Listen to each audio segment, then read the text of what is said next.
I read in the papers of the two brothers who were murdered in Westmoreland. I am so sorry about it.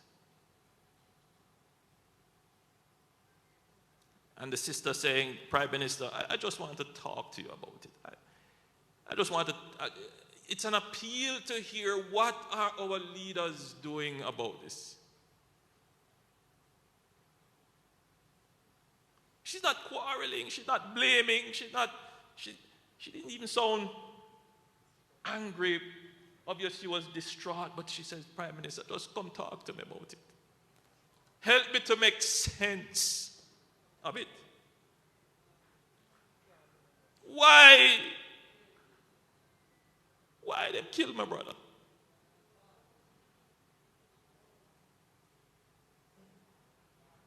Why you kill the 10-year-old? Why?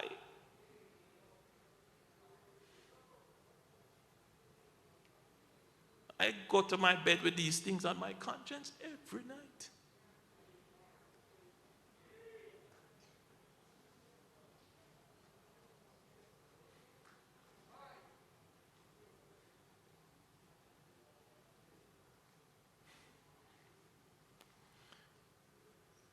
I know that I have tried.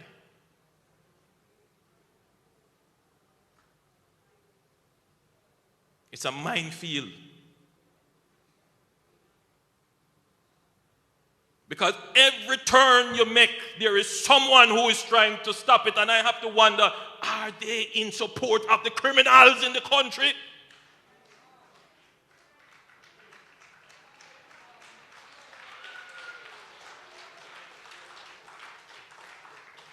The 10-year-old didn't have to die.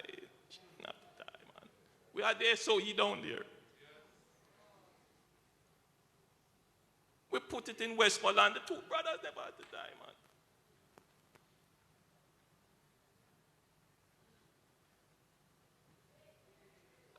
We said we have to put in stronger measures for guns.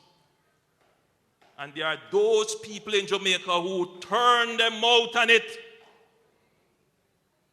As if to say we must allow the criminals to have the guns. When you see me say what I say, because I'm a firm believer, I'm what you call pro-life.